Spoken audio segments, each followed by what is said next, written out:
सज्जनों और देवियों, आप भजन में सुने, डगरिया भूल गई केविद घर को जाऊं। रास्ता भूल गया। जिनसे पूछो नाम बताते हैं, गांव नहीं बताते हैं। भगवान कहते, ईश्वर कहते, ब्रह्म कहते, अल्लाह कहते, गॉड कहते हैं, राम कहते हैं, रहीम कहते हैं। ये तो सब शब्द है, इसका अर्थ कहाँ है? जैसे घट, घा और टा मिल करके घट पद बनता है, लेकिन इसका पदार्थ कहाँ है? एक घड़ा जमीन पर रखा रहता है, वो पदार्थ है। घट हम कहें और घट न मिले तो घट कहने से क्या होगा? राम कहें, ब्रह्म कहें, अल्लाह कहें, गॉड कहें, खूब जपे, बड़ी भक्ति, बड़ी भक्ति, बड़ी भक्ति, लेकिन उसका अर्थ कहाँ है? पदार्थ कहाँ है? पद तो सुना, पदार्थ कहाँ है? पदार्थ कोई नहीं बताता है। अल्लाह का नाम लो, राम का नाम लो, बेड़ा पार हो जाएगा। बेड़ा पार होने का अर्थ क्या है? पद में आया है, वेद पढ़ पढ़ के पंडित बोले वेद से ही अर्थ नहीं है। कुरान, बाइबिल, जिंदावेस्ता, बीजक,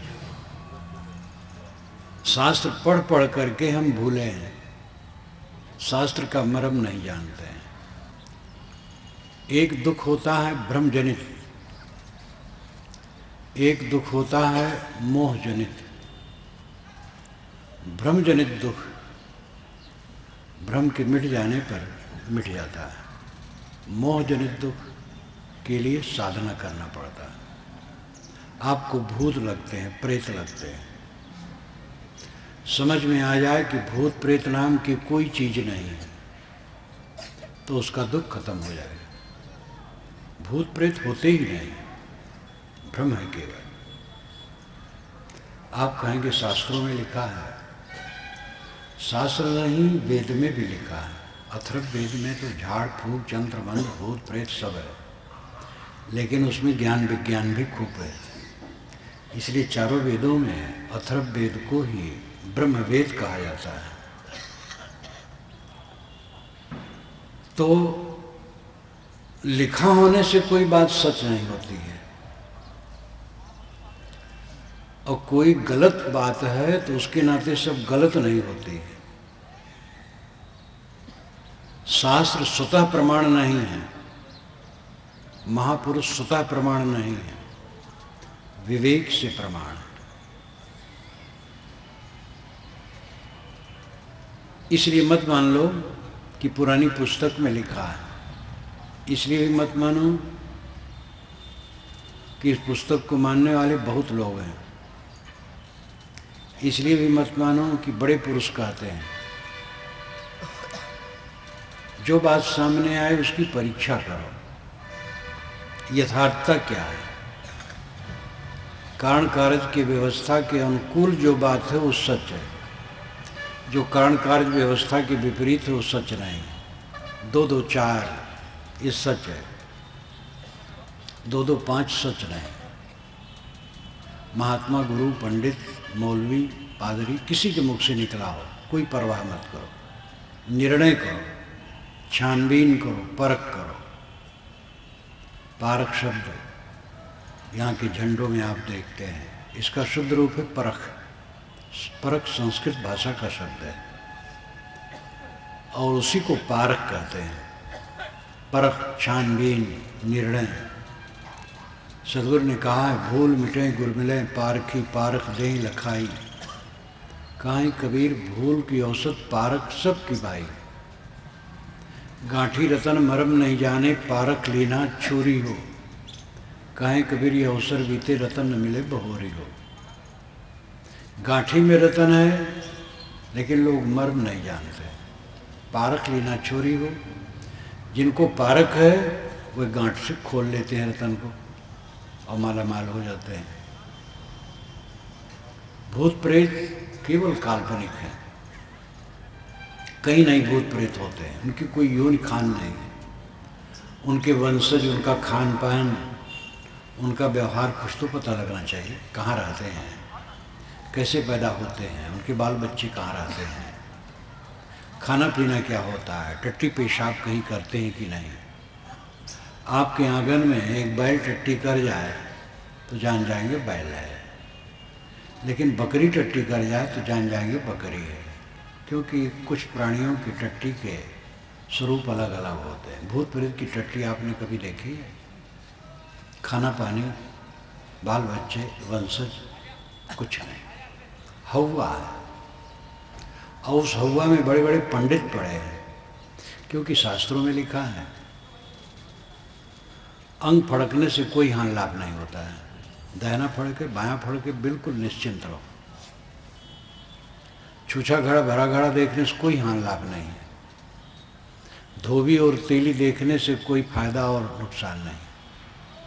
कहते धोबी देखो तो शुभ है, तेली देखो तो अशुभ है, और तेल लिए तेली मिल जाए तो बंटा ढार है, और रोज तेल खाते हो तेल लगाते हो बंटा ढार नहीं होता है। तेली को बदनाम कर दी। ये सब धोखा, बिल्कुल धोखा। छींकने से कुछ नुकसान नहीं होता है, छींकने से कुछ नुकसान नहीं होता है। योगिनी दाहिने बाएं कुछ नहीं है, योगिनी नाम की कोई चीज़ें नहीं है। दिशाशूल नाम की कोई चीज़ नहीं। मंगल बुध उत्तर दिश काला, मंगल बुध उत्तर जाओगे तो काल है, लेकिन मंगल बुध को बॉम्बे से दिल्ली के लिए ट्रेनें छूटती हैं। बृहस्पति को दक्षिण जाओ तो मौत है, और बृहस्पति को भी दिल्ली से बॉम्बे के लिए ट्रेनें छूटती हैं। इतना हवा खड़ा है समाज में कि सब पिस रहे हैं। ग्रह टेढ़ा है। ग्रह आकाश में आपके ऊपर कैसे टेढ़ा है? अब आपके ऊपर टेढ़ा तो हमारे ऊपर सीधा कैसे है? खुले आकाश में जितने लोग बैठेंगे दिन में, सबको गर्मी सूरज की लगेगी। ग्रह टेढ़ा है तो पूजा करने शांत कैसे होगा? पूजा करके एक बल्ब को कोई बुझा नहीं सकता है, ग्रह को कैसे बुझा देगा? लेकिन इतना घन चक्कर है, अच्छे पढ़े लिखे लोग इसमें पिस रहे हैं। वास्तु विज्ञान के नाम पर आजकल खूब धोखा दिया जा रहा है धनियों को। वास्तु कहते हैं मकान को, जो बसाए वो वास्तु। ये संस्कृत भाषा का प्रयोग है वास्तु। घर सबको अपने में बसाता है, इसलिए उसको वास्तु कहते हैं। तकलीफ तो होनी है, कभी कोई मरण होगा, घाटा होगा, रोग लगेगा, अपमान होगा, ये जीवन में आता है। वास्तु विज्ञानी कहेंगे नहीं और कोई गड़बड़ी नहीं है, आपका दरवाज़ा गलत है, एक खिड़की गलत है, तोड़वाएंगे, आपका खूब नुकसान करेंगे। ट्रेन में चलते चलते मुझे एक वास्तु विज्ञानी मिले। मैंने कहा आप लोग बहुत नुकसान करते हैं तोड़वा करके। कहे नहीं, हम कील कर देते हैं, 1 इंच भी कहीं नहीं तोड़वाते हैं, कील कर देते हैं। मैंने कहा कील करने में कितना खर्च पड़ता है? उन्होंने मुस्करा करके कहा देखा जाता है, अब धनी ज़्यादा है 2-4 लाख रुपए लिए जा सकता है, कम है लाख खान में, और कम है 1000-20 हज़ार में। वैसे वास्तु विज्ञान के चक्कर में धनी लोग पड़ते हैं। मकान की विशेषता उसमें हवा प्रकाश अधिक आए, बस। जब मकान बनाओ तो हवा और प्रकाश उसमें अधिक आए, यही उसकी विशेषता है, बस। और कुछ चिंता मत करो, कोई नुकसान करने वाला आपका नहीं। महाराज राम को शाम को बताया गया गद्दी, और सुबह दिया गया वनवास। किसी वास्तु विज्ञानी के पास नहीं गए। वशिष्ठ गुरुदेव महाविद्वान, उनके पास नहीं गए कि महाराज जरा देखो ग्रह दशा मेरा क्या मामला है, कोई यज्ञ योग्य बैठा दीजिए, कहीं कुछ नहीं किए, अखंड कीर्तन नहीं शुरू किए, कुछ भी नहीं किए, एकदम जो काम करना चाहिए वो किए।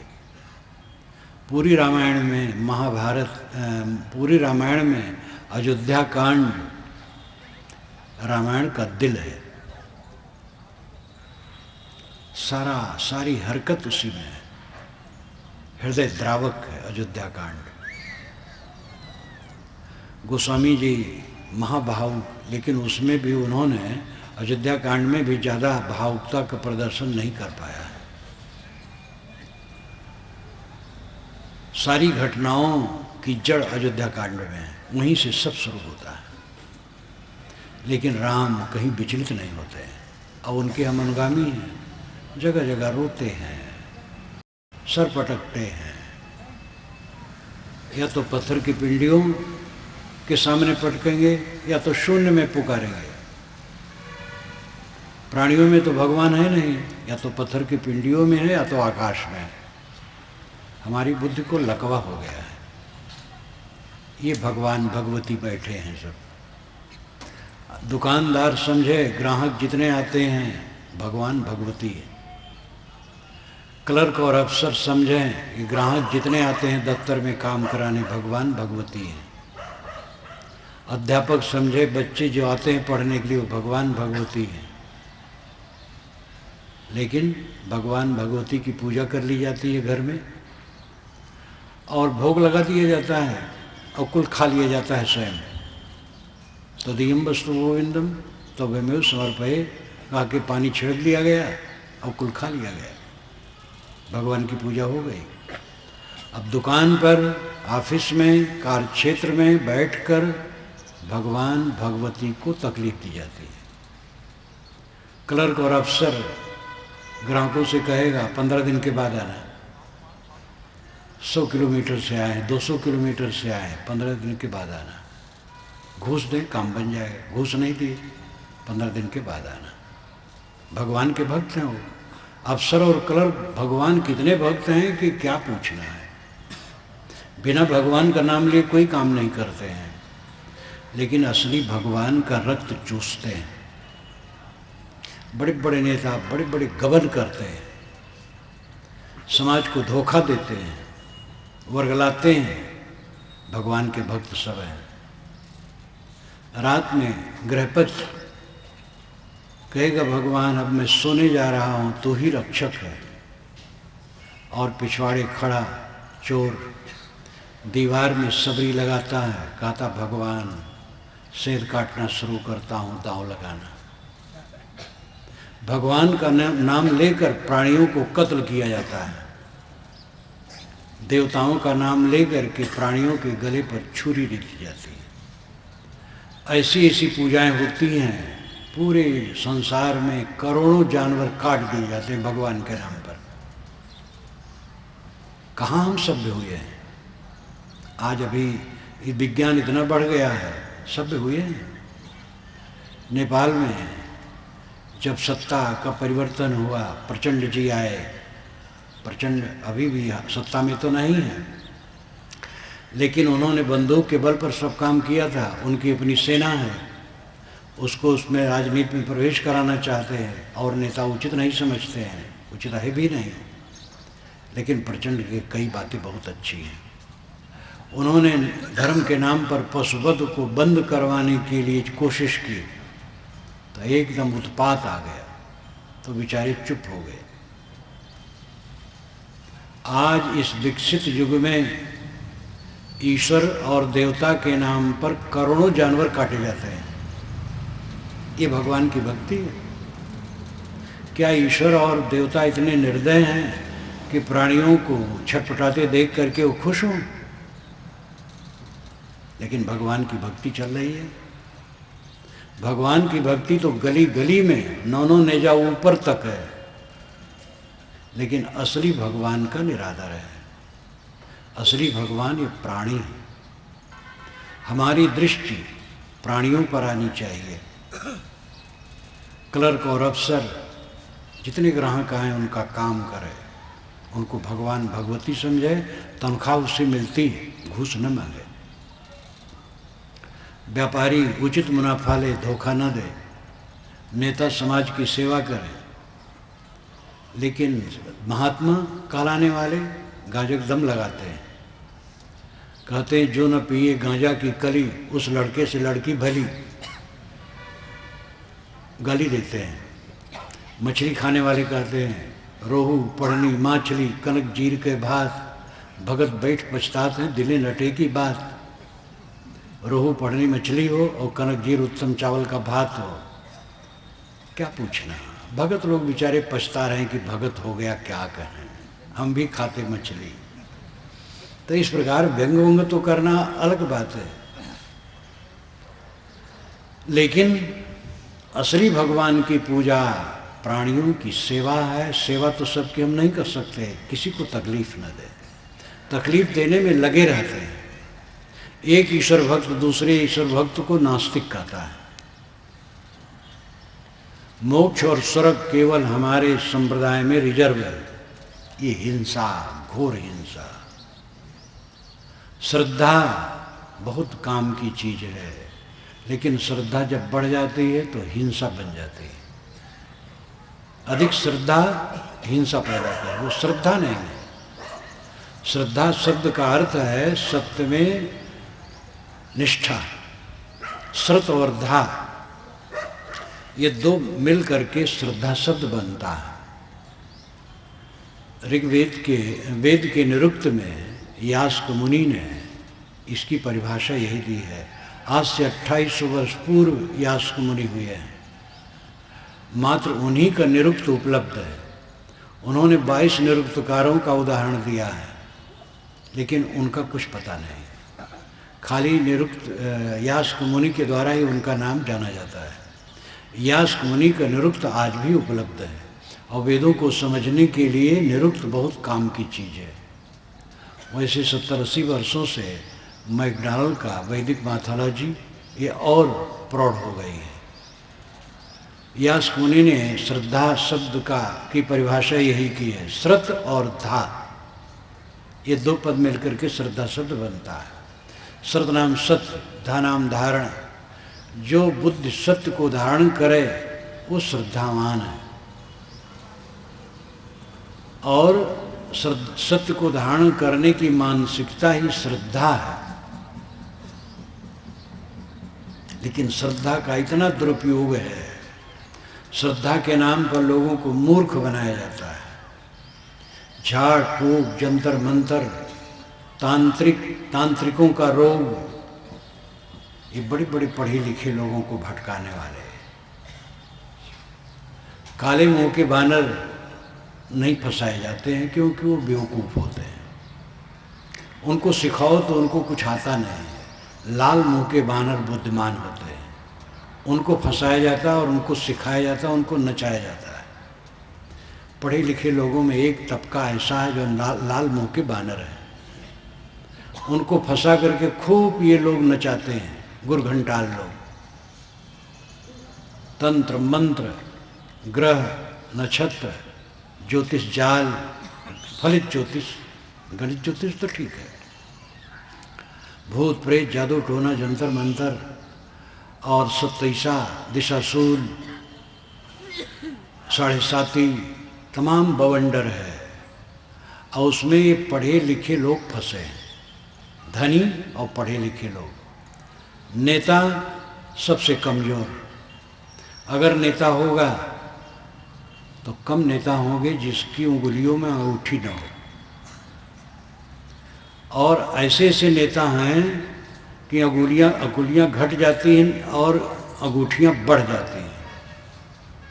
5-5 उंगलियां, 6-6 अंगूठियां एक एक हाथ में, क्योंकि वो सब ग्रह नक्षत्र सबको पकड़े बैठाए रहते हैं अपने पास। लिखा है, अथर्ववेद में बात आती है, ये नग धारण करो, ये धात धारण करो, ये लाभ होगा, वो लाभ होगा। जब वेद में लिखा है तो कैसे न माने। लेकिन अंधविश्वास है केवल। वेद में हीरे मोती हैं, ज्ञान की बातें बहुत हैं, उसको लेना चाहिए। धातु ग्रहण करने से, धातु पहनने से ये कल्याण होगा, बिल्कुल बकवास है। लेकिन पढ़े लिखे लोग इसमें ज़्यादा भटके हुए हैं। एक मुख्यमंत्री ने एक यज्ञ करवाया था जिससे आगे भी हम मुख्यमंत्री बने रहें, तो उन्होंने बकरे के रक्त से स्नान किया था। तांत्रिक लोग बकरे के रक्त से उनको स्नान कराया था, लेकिन आगे वो मुख्यमंत्री हो नहीं पाए। एक बड़े नेता, नाम लो जान जाएंगे, पूरे भारत में नहीं, भारत के बाहर भी लोग उनको जानते हैं, नाम नहीं लूँगा। 9 अंगूठियाँ वो पहने। तो एक साधु ने पूछा, आप 9 क्यों पहने हैं? कहे 9 ग्रह आप नहीं जानते? चुनाव में खड़े हुए और करोड़ों रुपया खर्च के, बहुत पैसे वाले हैं, लेकिन हार गए। अब वे अपना नगर छोड़ करके दूसरे नगर से खड़े हुए, तब जीते हैं। ग्रह उनको नहीं जिता पाया। अंधविश्वास में पूरा समाज सड़ रहा है, और शिक्षित और धनी लोग और सड़ रहे हैं, नेता लोग और सड़ रहे हैं। सब नेता नहीं। गांधी जी भी नेता थे, जवाहर भी नेता थे, पटेल भी नेता थे, वो इससे रहित थे, और भी आज भी हैं। अच्छे नेता आज भी हैं, हर जगह अच्छे हैं। साधु, नेता, व्यापारी, सब जगह अच्छे बुरे सब में होते हैं। अंधविश्वास से ऊपर उठो। कोई वायव्य शक्ति नहीं है जो आपको तकलीफ दे और आपको सुख दे। हमें और आपको सुख और दुख हमारे अपने कर्मों से होते हैं। हमें अपने कर्मों को सुधारना है। डरो मत, कोई आपको तकलीफ देने वाला नहीं। अपने को संभालें, अपने को पहचानें, अपने को ठीक करें, अपने चरित्र को उज्जवल करें, ईमानदारी से रहें, मेहनत की कमाई खाएं। किसी ने प्रेम से दिया है वो ले सकते हैं, छल से किसी का ना लें। सदाचार, संयम, नियम से रहें। भ्रम से जितना अज्ञान है, भ्रम दूर होने पर वो दुख मिट जाता है। भूत प्रेत, जादू टोना, जंतर मंतर, झाड़ फूक, ग्रह लगन, मुहूर्त, दिशाशूल, शकुन अपशकुन, ये सब भ्रम है। समझ लें, ये उड़ जाएंगे। इनके लिए साधना नहीं करना है, लेकिन काम, क्रोध, लोभ, मोह, इनके लिए साधना करना पड़ेगा, तब ये धीरे धीरे मिटेंगे। जो काल्पनिक हैं वो बवंडर कल्पना दूर होने पर समाप्त। भूत प्रेत मैं भी मानता था, कबीर साहब का ज्ञान मिला वे उड़ गए। कबीर साहब का ज्ञान जब तक नहीं मिला था, भूत प्रेत, चुड़ैल, ब्रह्म राक्षस ये हमें तकलीफ देते थे, झाड़ फूक होता था। कबीर साहब की वाणी मिली तो ये सब बोरिया बिस्तर लेकर के बांध करके चले गए। मन कमजोर था, बैगा के बताया ब्रह्म राक्षस लगा है, प्रेत लगा है, झाड़ता था तो राहत लगती थी क्योंकि मनोवैज्ञानिक था। जब ब्रह्म मिट गया तो आवश्यकता खत्म हो गई।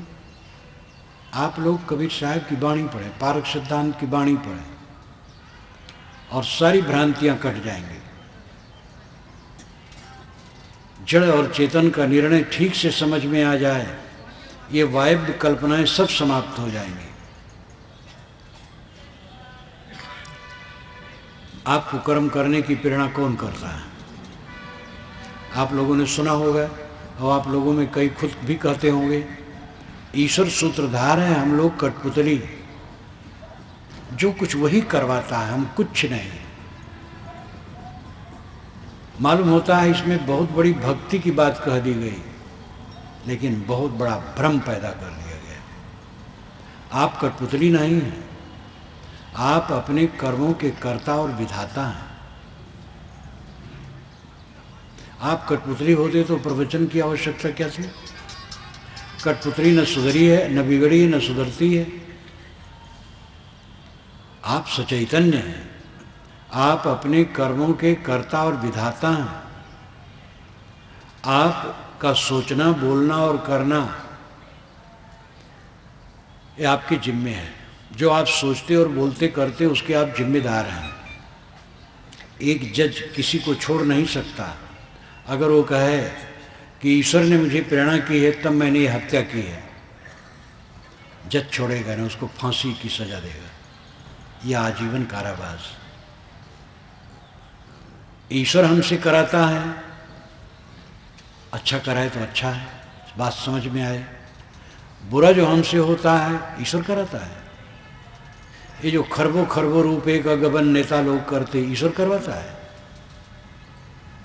बम्बई में ट्रेनों में जो एक दिन ही बम विस्फोट हुए, ईश्वर ने करवाया। अभी कुछ दिन पहले जो वहाँ के होटल में बमबारी हुई, गोलियां चली, क्या ईश्वर ने करवाया? जितनी बदमाशियां भारत और पूरी दुनिया में हो रही है सब ईश्वर करवा रहा है। हम सब स्वयं अपने कर्मों के जिम्मेदार हैं। कोई हमसे नहीं करवाता, न भगवान करवाता न शैतान करवाता है। यही तथ्य है और इसी को स्वीकारने से सुधार है। हम जिम्मेदारी समझें। हमारे मन में ईर्ष्या आई, ईश्वर ने ईर्ष्या नहीं पैदा की है। क्रोध आया, काम आया, लोभ आया, मोह आया, चिंता आई, उद्वेग आया, ये सब ईश्वर ने नहीं पैदा किया है, हमारे आवेग से पैदा है। हमने गाली दी, कटु कहा, दुर्व्यवहार किया, झूठ बोला, ईश्वर ने नहीं करवाया है, हमने किए। हमने चोरी की, हत्या की, व्यभिचार किया, ईश्वर ने करवाया है, हम खुद किए। इसलिए हमें छोड़ना है, तभी दुख से छुटकारा है। इसकी चर्चा पंडित महात्मा नहीं करते, सब भगवान करता है। भगवान की घुट्टी इतना पिलाते हैं कि असली भगवान भूल जाता है। भगवान की माया सबको नचा रही है, ये तो आप सुने होंगे। भगवान की माया अघटित घटना पटी सी द्रुतया अनिर्वचनीया। जो घटना न घटे वो भगवान घटा दे, भगवान की माया घटा देती है। अनिर्वचनीय, उसका निर्वचन कथन नहीं हो सकता है। द्रुतया, तरा नहीं जा सकता है। भगवान की माया बड़ी प्रबल है, भगवान ने माया डाल दी है। एक भक्त से मैंने कहा, तुम सत्संग में क्यों नहीं आए? कहे साहब क्या करूं, भगवान ने ऐसी माया डाली है कि फुर्सत नहीं। मैंने कहा ऐसे भगवान से हटो, तो हंसने लगे। भगवान सज्जन है कि दुर्जन है, पहले ये सोच लो। भगवान दुर्जन नहीं होता, सज्जन होता है। तो भगवान माया कैसे रखेगा? माया कहते छल कपट को। छल कपट भगवान कैसे करेगा? इसमें मूल बात है जगत कैसे बना, इसकी चर्चा सदा से रही। वेदों में ये चर्चा आती है कैसे बना, प्रश्न किया गया है। ऋषियों ने अपनी अपनी सोच के अनुसार कह दिया। कोई कहा ब्रह्म से जगत बन गया, कोई कहा प्रकृति से बना। वेद में दोनों बातें हैं। गौड़पादाचार्य ने अपने मांडू कारिका में लिखा है, भूतो अभूतो आप सृजमाने समाश्रुति निश्चितम युक्त युक्तम चा यतद बहुत नेतरेत। वेदों में भूत से यानी जड़ प्रकृति से सृष्टि मानी गई और अभूत यानी ब्रह्म से भी मानी गई। किंतु जो युक्त युक्त है और निश्चित है वैसे होता है, अन्यथा नहीं होता है। जगत का जो निर्माण है वो जड़ पदार्थों से है, ब्रह्म से नहीं। ये माटी पानी आग हवा जड़ है, ब्रह्म तो चेतन है। लेकिन दोनों बातें कही गई हैं। तो ब्रह्म से जगत बना, तो ब्रह्म शुद्ध है, उससे जगत कैसे बनेगा? तो उसने अपनी माया से बना दिया। तो माया से बना दिया, अब माया से तो जगत बन गया। अब माया क्या करे? माया एक कटी कुतिया निकल आई। तो भगवान उस सब पर छोड़ता रहता है कि सबको काटो। एक बार माया ने जगत बना दिया, अब क्या करे माया? तो सबको काट रही है। ये केवल भ्रम है। जगत माया से नहीं बना है, जगत है। आ गया प्रकृति पुरुष अनादि है, प्रकृति जड़ पुरुष चेतन दोनों अनादि है, दोनों बने नहीं हैं। इनके गुणधर्मों से जगत नित्य है। पहले मुर्गी है कि अंडा? मुर्गी, तो अंडा बिना मुर्गी कैसे? हाँ, अंडा पहले है, लेकिन मुर्गी के बिना अंडा कैसे हो गए? पहले कर्म है कि देह, पहले बीज है कि वृक्ष? ये प्रवाह नित्य है, जगत कहीं से बना नहीं है। जगत सब समय है, परिवर्तन होता रहता है बस। भ्रम में समाज काफी डूबा है। माया हमारे मन का मोह है, माया आकाश में नहीं बैठी है, परमात्मा की माया नहीं है, हमारी माया है। एक लड़के ने एक लड़की से मोह किया, कॉलोनी के लोग, मोहल्ले के लोग सब दुखी हैं, दोनों पक्ष के लोग दुखी हैं, लेकिन दोनों नहीं मान रहे हैं। इसमें भगवान की माया है कि उस लड़के और लड़की की माया है? आप स्वयं सोचिए। भगवान की माया नहीं है।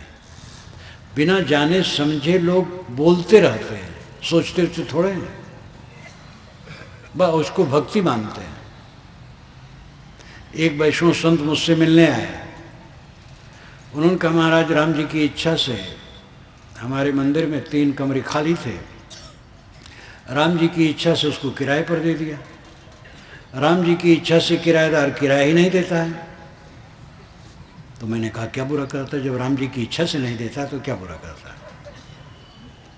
और उनका तकिया कलाम वैसे कहना है, सूझ नहीं है इसका अर्थ क्या होता है। एक भक्त है कि महाराज आपकी कृपा से धान पान अच्छा हुआ है, आपकी कृपा से महाराज लड़की की शादी कर दी, आपकी कृपा से महाराज भैंस ब्याई है, आपकी कृपा से महाराज पड़वा मर गया। तो उनसे कहा गया भाई हमारी कृपा सब हुआ अच्छा हुआ, ये पड़वा मरना अच्छा नहीं हुआ। और तथ्य क्या है, धान पान भी हमारी कृपा से उनको नहीं हुआ है। पानी वर्षा है, वो मेहनत किए तो धान हुआ है। लड़की की शादी करना था, मेहनत किए, देखे समझे किए, वो हमारी कृपा से उसमें कुछ नहीं। भैंस भी आई, वो अपना श्रेष्ठ क्रम है, मेरी उसमें कृपा क्या है। पड़ा मर गया उसमें हमारी कौन कृपा है। लेकिन उनको कृपा कहना है। तकिया कलाम लोग रखते हैं। कुछ लोग कहते जौन है तौन, हर बात में जौन है तौन। कुछ लोग कुछ। एक मियाँ जी रहे हैं तो उनका तकिया कलाम रहे तोरे मुँह पर, वे अपने को बहुत साफ माने, तो हर बात कहें, हम कहते हैं तोरे मुँह पर, तो तोहरे मुँह पर इतना अभ्यास हो गया कि हर बात में तोहरे मुँह पर। उनकी लड़की की शादी देखने के लिए लोग आए, बरवाले अपनी लड़की की प्रशंसा करने लगे, कहे देखो भैया हमारी लड़की ऐसी वैसी नहीं तोहरे मुँह पर, वह सवेरे 4 बजे उठती तोहरे मुँह पर, और जूता चप्पल खड़ाऊँ सभी की तरफ कर देती तोहरे मुँह पर, और झाड़ू लगा करके कूड़ा कचरा सब बुहार देती ही तोहरे मुँह पर। तो उन लोगों ने कहा भैया ऐसी बहू नहीं चाहिए तो हर बात में तोहरे मुँह पर, उनका तकिया कलाम। तो ऐसे भगवान की माया, तकिया कलाम भगवान की माया। कितना धोखा में इंसान पड़ा है। कबीर साहब ने कहा माया माया सब कहे, माया लखे न कोई, जो मन से न उतरे माया कहिए सोए। मोह वैर ये 2 होते हैं, राग द्वेष, यही माया है। हमारे मन पर ये चढ़े हैं, इनको उतार दो, माया से अतीत हो गए। और ये आपने चढ़ाया है, आपको उतारना है। ईश्वर की कृपा होगी तब कल्याण हो जाएगा। आज तक आपका कल्याण नहीं हुआ। ईश्वर बेचारा आज तक कल्याण नहीं आपका कर पाया। ईश्वर का बस चलता तो आप दुख में पड़े रहते। ईश्वर का बस चलता तो ये राजनेता लोग इतना बड़ा बड़ा गमन कर लेते। राजनेता, धर्म नेता, व्यापारी लोगों में से एक वर्ग ऐसा है जो समाज को चूसता है और धोखा देता है, और भगवान कुछ नहीं कर पाता है। जेब कतरों का भगवान कुछ नहीं कर पाता, और जेब काटते हैं वहीं भगवान रहता है, कुछ नहीं कर पाता है। ऐसे भगवान के भरोसे पर बैठे रहोगे आपका कल्याण हो जाएगा? आप भगवान हैं, अपने को पहचाने। भगवान शब्द बढ़िया है, परमात्मा शब्द बढ़िया है, लेकिन उसकी चरितार्थता आप में है। अपना जगो, मोह भंग करो। गलत आचरण में चल करके कभी भी सुख शांति नहीं। सीता जी ने स्वर्ण मृग को देख के मोह किया, महाराज राम भी उसका समर्थन किया, लक्ष्मण ने समझाया लेकिन राम नहीं माने। और परिणाम तुरंत क्या हुआ? सीता रावण के कैद खाने में रो रही हैं और राम बन बन रो रहे हैं। सोने के मृग के पीछे पीड़ा, और ये पीड़ा इतनी लंबी चली, राम रावण युद्ध हुआ और अयोध्या से भी सीता जी को राम ने निकाला। नैमिषारण्य क्षेत्र में वह श्री राम के ही यज्ञ में जमीन में प्रवेश किए। दुख दुख दुख। एक सोने के मृग के पीछे राम और सीता को घोर कष्ट। हम लोग सब सोने के मृग के पीछे भाग रहे हैं।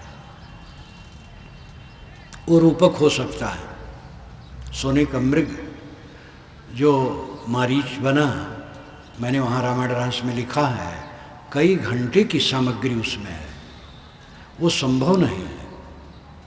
जब मारीच गिरा है, बाण लगा है, तब कहा हा लक्ष्मण हा सीते, और ये सीता और लक्ष्मण दोनों आश्रम में सुन लिए हैं। तो इसका मतलब है कि कुछ 100 गज की दूरी पर वो घटना घटी होगी और राम झट से आ जाएंगे, लेकिन कई घंटे की सामग्री वहाँ है वाल्मीकि रामायण में। उस प्रसंग को मैंने विस्तार से लिखा है। तो सीता हरण किसी दूसरे ढंग से हुआ होगा, वो ढंग उपयुक्त नहीं है, लेकिन एक रूपक आप मानिए, राम और सीता जैसे उच्च सोने के मृग में मोहे तो जीवन भर रोना पड़ा। हम लोग सोने के मृग के पीछे पड़ेंगे तो रोना नहीं पड़ेगा? सब सोने के मृग के पीछे भाग रहे हैं, सब भाग रहे हैं, सब भाग रहे हैं, और सोने का मृग कहीं नहीं होता है। सुख के पीछे हम भाग रहे हैं और सुख कहीं नहीं है। आप हीरा खरीद सकते हैं, चांदी सोना लोहा कपड़े बर्तन फर्नीचर खरीद सकते हैं, मिट्टी गोबर ला सकते हैं, 1 तोला कहीं से सुख ला सकते हैं। सुख लंबा है कि छोटा है, बड़ा है, पतला है कि मोटा है, उजला है कि काला है, सुख की परिभाषा कहीं कर पाए? सुख कहीं मिला है? सुख नाम की चीज कहीं है ही नहीं, और उसके पीछे हम भाग रहे हैं। भागते भागते ये बूढ़े लोगों के बाल पक गए और चिकन आ गई। जवान लोग उनसे पूछ लें कि बाबा सुख आपको मिला, तो बताएंगे। ये बूढ़े लोग जवानों को क्यों नहीं बता देते हैं? मालूम होता बूढ़ों को ईर्ष्या है जवानों से, तो ये बूढ़े बताना भी नहीं चाहते। बूढ़े बताएं भी तो जवानों को विश्वास नहीं होगा, वो सोचेंगे बाबा तो आनंद ले लिए और हमें भटका रहे हैं। सारा संसार भटका हुआ है सुख के पीछे, और सुख ही दुख देता है। ये सुख की कल्पना ही दुख देती है। जो सुख की फांसी से उतर जाता है उसका दुख खत्म हो जाता है। सुख की कल्पना एक फांसी है और उससे उतर करके शांति है। सुख बाहर कहीं नहीं, सुख आपके अंदर में है। ये मृग तृष्णा, ये सोने के मृग के पीछे भागना छोड़ दें। सुख अपने आप में है। सोने का मृग सुख है। स्त्री के शरीर में सुख है, इसलिए पुरुष उधर भाग रहा है। पुरुष के शरीर में सुख है तो स्त्री भाग रही है, और दोनों धोखा खाते हैं, अंत में पछताते हैं और कहीं सुख नहीं मिलता है। पिंगला वेश्या मिथिला में श्रृंगार करके बैठी दरवाजे पर, ये पुरुष आ रहा है, ये पुरुष आ रहा है, सब सड़क पर निकल जाए। आधी रात हो गई, इक्का दुक्का व्यक्ति निकले, वो सोचे अभी आ रहा है, मेरा ग्राहक होगा, वो भी निकल जाए। 1 बज गया, सन्नाटा हो गया। उसको बड़ी तकलीफ हुई, फाटक उसने बंद कर लिया और अंदर में जा कर के ग्लानिपूर्वक सोचने लगे, ये पुरुषों से क्या मिलेगा तेरे को?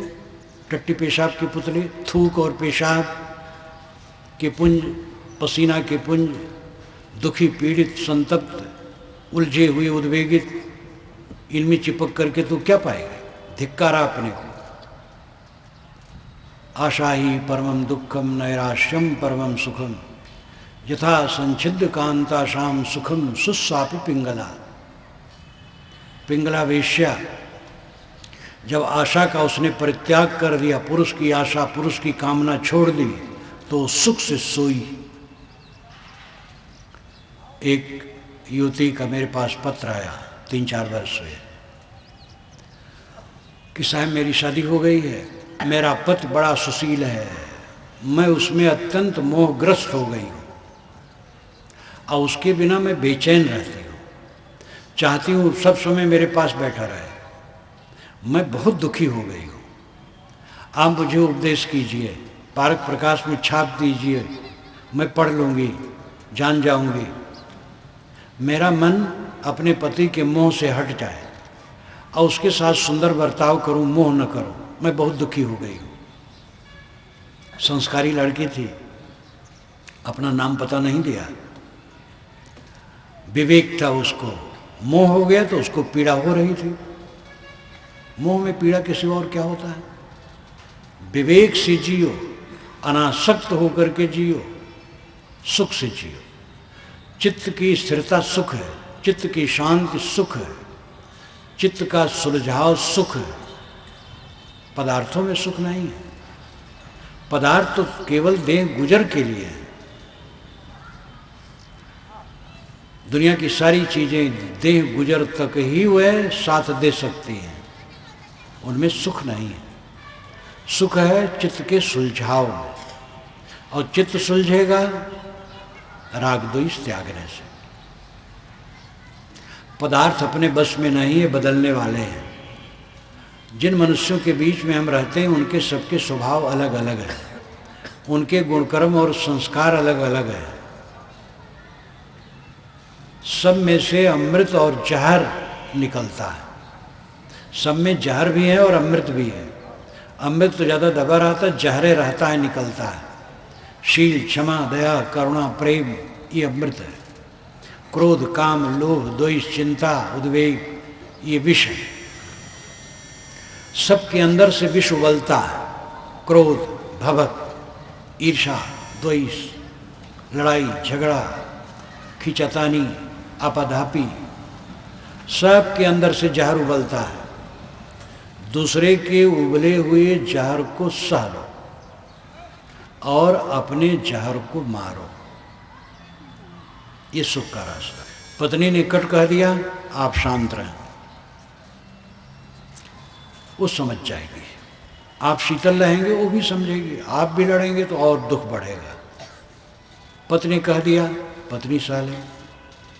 लड़के ने कट कह दिया, पिता सह ले। कोई कट कह दे, अगला आदमी सह ले। सबका स्वभाव अलग अलग है, समय से जहर उबल आता है। सारा संसार तो पागल है, हम सब पागल हैं, सब पागल हैं। ये पागल खाना संसार, हमारा पागलपन, आपका पागलपन, अपने पागलपन को मारें, दूसरे के पागलपन को सहें, ये सुख का रास्ता है। महाभारत के अंत में एक बड़ा बढ़िया मंत्र आता है, बहुत मंत्र हैं लेकिन ये याद आया, न सप्तः प्रतिसपामि किंचित दमम द्वारम अमृतस्यो वेदिम गुह्यम ब्रह्म तदिदम ब्रवीम नहीं मानसा श्रेष्ठतरम किंचित। जो मुझे गाली देता है मैं उसको थोड़ी भी गाली नहीं देता हूँ, क्योंकि मैं समझता हूँ कि अपने मन को मारना ही अमृत का द्वार है। मैं एक गूढ़ बात बताता हूँ, मनुष्य से बढ़ करके कुछ नहीं। पूरी बात पारक की, मनुष्य सर्वश्रेष्ठ है और उसकी श्रेष्ठता है आक्षेप विक्षेप दूसरे द्वारा जितने भी आए उनको निर्विकार भाव से सह ले और स्वयं अपना मन शांत रखे, फिर अगले का भी सुधार होगा। पाकिस्तान जब हमला करे तब बात अलग है, बंदूक लेके चलो। कलकत्ता में एक बार प्रवचन में कर रहा था, जब प्रवचन से अलग बैठा तो सेना के नौजवान बहुत सुन रहे थे, मुझे घेर के खड़े हो गए कि महाराज आपकी बात मानी जाए तो भारत का एक ही दिन में भट्टा बैठ जाएगा, चीन हमला करे और हम चुपचाप बैठे रहें। मैंने कहा चीन पाकिस्तान कोई जब हमला करे तो मुझे भी बंदूक दीजिएगा, मैं भी चलूँगा लड़ने।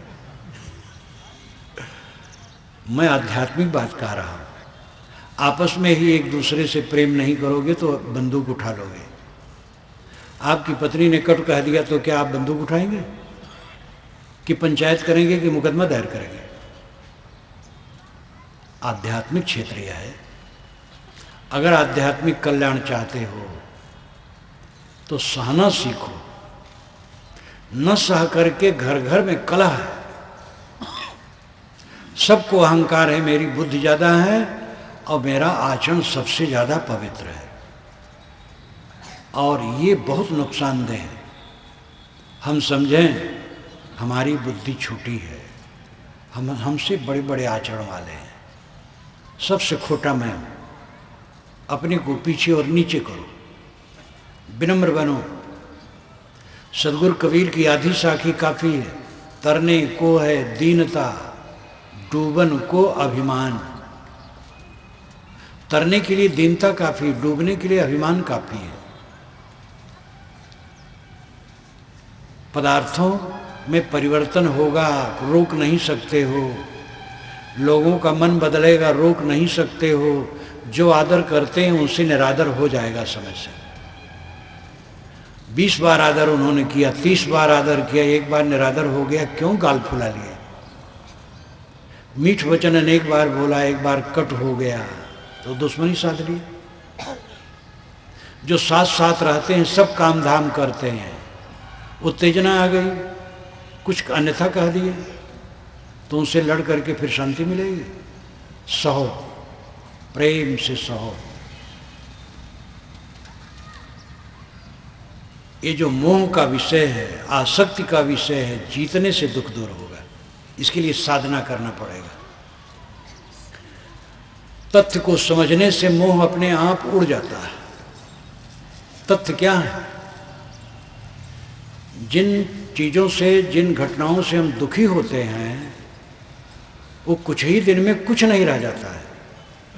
आप लोग ध्यान दीजिए, आज से 5 वर्ष पूर्व आपको अमुक ने गाली दी थी, सबके बीच में अपमान किया था, क्या धरा है कुछ आज? जिसने अपमान किया था वो स्वयं पछताया होगा, जिसने कट कहा स्वयं ग्लानि उसने किया होगा। आज अगर कोई घटना है दुखद, रहेगी घटना? कुछ रहता नहीं, सब भागा चला जा रहा है, सब भागा चला जा रहा है। पानी की बुलबुली की तरह सब बन रहा है, मिट रहा है, बन रहा है, मिट रहा है। जिनसे हम दुखी हैं वो झूठ है, जिन जिन बातों से हम दुखी होते वो झूठ है। आज यहीं आकर के कोई हमें गाली देने लग जाए, दे ले गाली, खूब दे ले। हमें कह देना चाहिए भैया और जोर लगाओ, जम के गाली दो हमें, हम गाली खाने योग्य हैं। उसकी गाली मर जाएगी, न मरे ठीक, दे गाली, उसका लाभ है, मेरा नुकसान नहीं। वीर बनो। गाली देने वाला कमजोर है, सहने वाला बलवान है। एक आदमी उत्तेजित होकर के बड़बड़ा रहा है और एक आदमी सिर झुका के सह रहा है। दोनों बलवान कौन? जो सिर झुका के सह रहा है। ये आध्यात्मिक पथ है, कल्याण का यही रास्ता है। घर में जो कलह है इसी रास्ते से मिटेगा, तलवार लेके नहीं, डंडा लेके नहीं। आज के ज़माने में भी कितने पुरुष डंडा उठा लेते पत्नी पर, क्योंकि इनको तो दासी माना गया है। अब आप लोग सब भगवान हैं, ये बीच की बात है। वेदों में ऐसा नहीं है। वेद में तो मित्र की तरह माना गया है। बाल विवाह वेद काल में नहीं होता था। बाल विवाह जब शुरू हुआ तब से धीरे धीरे इनको पढ़ने भी अधिकार छीन लिया गया, पढ़ नहीं सकती हैं। जबकि वैदिक युग में वेद मंत्रों की रचयिताएं 1 दर्जन से अधिक स्त्रियां हैं। वेद क्या कहते मेरी पुस्तक है, उसकी भूमिका ही में मैंने सब लिखा है और नंबर दिया है, मूल से कोई जांच ले। 1 दर्जन से अधिक स्त्रियां हैं जो वेद मंत्रों की रचयिताएं हैं और उनको आज हजारों वर्षों से कहा गया पढ़ नहीं सकती। जिनको शूद्र कहते हैं वेद मंत्रों की रचयिता, उनका भी नाम मैंने दिया है। वेदव्यास धीवरी के बच्चे वेदों के अंतिम संपादक हैं। ये तो पीछे कोढ़ निकला है। वर्ण व्यवस्था को लेकर के नरक कर दिया गया है हिंदुस्तान को। वर्ण व्यवस्था ने इतना नुकसान किया है कि हिंदू समाज को तोड़ करके रख दिया है। ब्राह्मण है, जो आत्मज्ञानी है, संयमी है, त्यागी है, वो ब्राह्मण है। कोई भी हो, विद्वान, ज्ञानी, शासक, व्यवसायी, कलाकार और श्रमिक, ये 5 वर्ग दुनिया में सर्वत्र होते हैं। और वेदों में बारंबार पंचवर्ग की चर्चा आई है। पंचवर्ग, पंचवर्ग, पंचवर्ग, वे 5 यही हैं: ज्ञानी, शासक, व्यवसायी, कलाकार और श्रमिक। ये 5 वर्ग के लोग पूरी दुनिया में होते हैं। पंच एमिरे जनाः ऋग्वेद में आता है। पंच जनाः एमिरे, 5 जन हवन करते हैं। वेद में आता है ज्ञानी भी हवन करता है, शासक भी हवन करता है, व्यवसाय भी हवन करता है, कलाकार भी करता है, श्रमिक भी करता है। आगे चल करके ब्राह्मणों ने कहा शूद्र वेद नहीं पढ़ सकते, वो यज्ञ नहीं कर सकते, वो काम करें, मोटा काम करें। बड़ा षड्यंत्र करके पीसा गया है जनता को। सदगुरु कबीर को इसी पर तकलीफ हुई और काशी पंडितों की नगरी में घोषणा किया, काको कहिए ब्राह्मण शूद्रा, झूठे गर्भ भूलो मत कोई, हिंदू तुरुक झूठ कुल दोई। और उन्होंने चाहा कि मानव मात्र का समान अधिकार सभी दिशाओं में हो और कोई किसी को अछूत न कहे। भारत आज़ाद होने पर वो कानून बन गया। ये कबीर विचारों की सही विजय है। मनुर्भव जनया दिव्य जन्म, मनुष्य बनो दिव्य जन समाज पैदा करो, वेद की ऋषि कहते हैं।